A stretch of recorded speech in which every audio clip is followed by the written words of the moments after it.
Okay, so I know I told you guys we were gonna start going out and getting out of areas like this. I know this is a different place, but just try not to think about it. Lots going on right now. Anyway, for this video today, we're gonna sit right here in this one spot because we have something we definitely need to take a look at. Last week, a channel called VK's channel put out a video, and this guy is claiming that he has fixed JoyCon drift completely, which it seems like whatever he's done for him has worked for, I think he said in the first video, 2 months. Now, if this is true, this is a big deal. Nintendo probably needs to go ahead and take whatever he's doing and put it into, you know, a tiny Joy-Con revision, because what it looks like is something very, very minimal is all it takes to fix this. But I decided today, instead of taking his word for it, I didn't have any drifting Joy-Cons. I haven't really had a problem with it, but I did ask some of my local friends on Facebook. I just put a Facebook post and asked for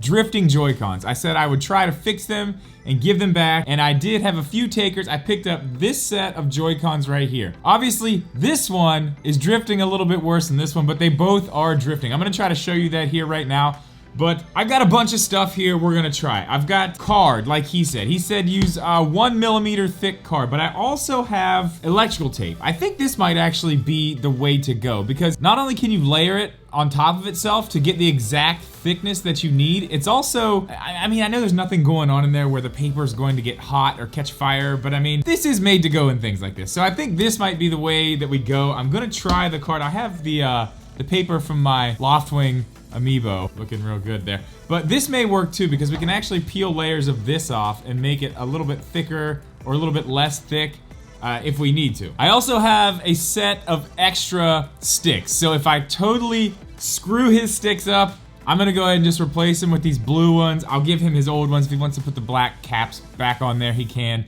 But we do have a backup plan. I wanna go over a little bit of this, what VK said in his videos.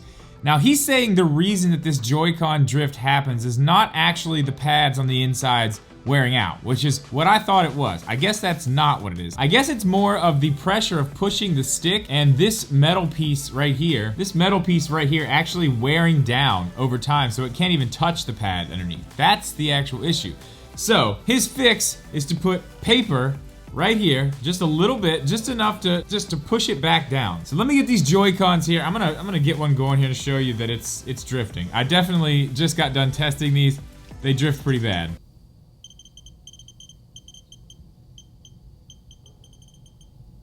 Little bit of drift there. Okay, so we're gonna start with this one. I know this one definitely has drift. So the first thing you're gonna need, and really quickly, I just wanna say, I'm gonna show you how to do this, but this isn't really a tutorial. This is more of a test. I'm gonna show you along the way how to do this, but I'm no expert with this stuff. As you can see from other videos that I've done, taking apart Joy-Cons, sometimes this doesn't end well. But I'm gonna show you the process here. The first thing you're gonna need is the little tri-wing screwdriver, and I can tell you this right now, if you have never taken one of these Joy-Cons apart, this is the hardest part. Well, unless you're changing the shells. But just opening one up is very, very difficult because of these tri-wing screws. They're a pain. They're really, really delicate. It's like Nintendo does it on purpose. I mean, maybe they do it on purpose, just so you won't open it up. They just strip instantly. If you're not really, really careful, they strip instantly. So far, so good on these ones. I'm trying to be careful, because again, these aren't mine. Okay, so now, all we're gonna do is just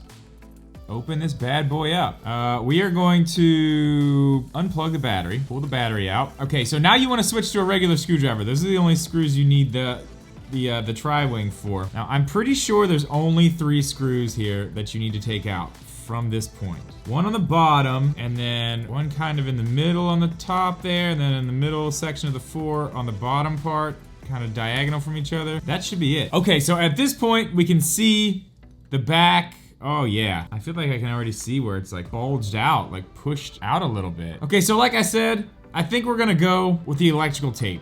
Now, he said about 1 millimeter thick, and this electrical tape is less than that. So what I'm thinking is I'm just gonna cut off some squares with these super sharp, definitely not kids, scissors that I have here. I just need to cut off just a little bit off the side to make it fit. So this should fit right on there. And as you can see, I didn't really take apart any of the ribbon cables or anything like that. I don't really think that's necessary for all this. As long as you're careful and you're not pulling on the ribbon cables really hard, you should be fine. Okay. Now there's one piece. Now I don't think that's gonna be enough. I think we're probably at least gonna have to put 2 on there, maybe 3, but I'm gonna go for 2 because I think that should be good. We'll go for 2 first. If 2's not enough, it's fine. We'll open it back up. We'll put another one on. No big deal. Okay, so I just need to cut this one down a little bit more. A little bit off this side, a little bit off this side. I'm not really sure if this is a millimeter or not, but I'm gonna go for 2 first. I'm gonna go ahead and put the shoulder button back in. I'm gonna sit this on there where it needs to go. Uh-oh, uh-oh. We're losing buttons. There we go. Oh, nope, get in there. Oh no.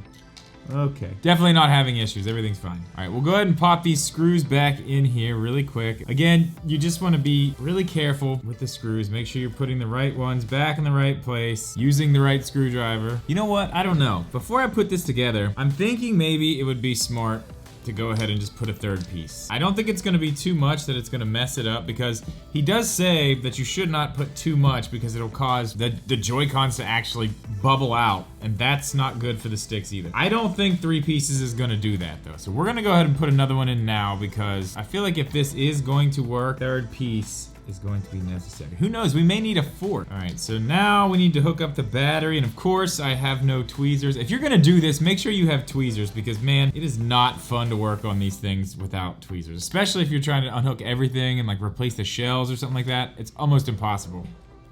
Looks like we have power. All right, let's get this thing back together and put it back on the switch and see if the drift is gone. Actually, pause the video right now. I wanna know what you guys think. In the comments below, let me know. Do you think this fixed the drift or no? I'll wait, go ahead. I really do hope it does fix the drift. I mean, if this is all it takes to help fix such a massive problem, I mean, that's great. I hope Nintendo can, you know, take a look at this and do something about it. Maybe actually put something in there that'll keep it from doing this. Okay, here we go. I don't know. It looks like it's still drifting. Now, I do have some compressed air. I know he says to clean it out a different way, but to tell you the truth, I'm not taking it apart, the actual stick that is. Now I'll spray some compressed air down here and see if we can clean it out. I don't know. Okay, this one's definitely still got drift. Let's open it back up. Let's do what he did. Let's open it back up and let's use the card or whatever. I think actually this paper here, you can cut a square of this. I mean, this is card. He said card. Maybe I have too much in there. Maybe that's what the problem is. Let's open it back up and see. At least it's pretty easy to get through. Like I said, it's only 3 screws here. You can really take this stuff off and get right to the back of the stick really, really easily. I mean, we're already in. There it is, you get the picture. So let's drop this in. See you in a minute. And done. All right, let's see if the card works any better than the tape. Well, I don't think this worked either, to tell you the truth. The tape or the card didn't seem to change anything. Now, I'm not saying what he has found in his videos is false, because it may have worked for him. And again, I didn't go in and clean the inside of the stick that well either. I only used compressed air, but I did try it twice, and it looked like one of them may actually have been too much. This one may not be enough, but you would think that one of those would change the situation there. But for this particular Joy-Con, this particular stick here, this doesn't look like it's working for this one. Now, as I said, it doesn't mean what he's saying in his video is false. It just means this may not be a fix-all for the Joy-Cons. This could just mean that there's different situations going on inside these things, and we're just not gonna have a fix for every single one. Now again, could it be dust inside of the stick? Yeah, it totally could be. Maybe I am just doing this totally wrong, which I don't think I am. I've watched his videos several times. He has 3 videos out, I think 4 actually now. I've watched all of them several times, and tried to pay attention to everything he's saying, but like I said, for this one, it doesn't seem like this is going to be fixed. So what I'm gonna do, I'm gonna go ahead and pop these sticks out of here. I'm gonna give the guy who gave these to me to try to fix new sticks, but I guess for this one, I don't know. The jury's still out. I was really hoping that this was going to be a fix, because this is something that we are going to be dealing with going forward for who knows how long. The new OLED Switch is using these same Joy-Cons. Now, will the Switch 2 or whatever comes next year possibly use these Joy-Cons? I don't know, but for right now, this is something that everybody is dealing with. Me personally, I haven't had that much problem with it, but I do know a lot of people who have. So let me know in the comments. Am I missing something? Am I doing something wrong? I'd love to come back and revisit this again if you guys think that I could try something better. But it looks like his fix is not going to work on this particular Joy-Con. But guys, that's all I got for this one. It's a short one, but I did want to give this a try. Next week, we're gonna be doing some other really cool stuff. We may have 2 videos next week. I got this in, and I'm very interested in doing a video on this controller. A few other things in the works, but guys, as always, thank you so much for watching this video. Please leave a like, make sure you're subscribed. We'll see you in the next one.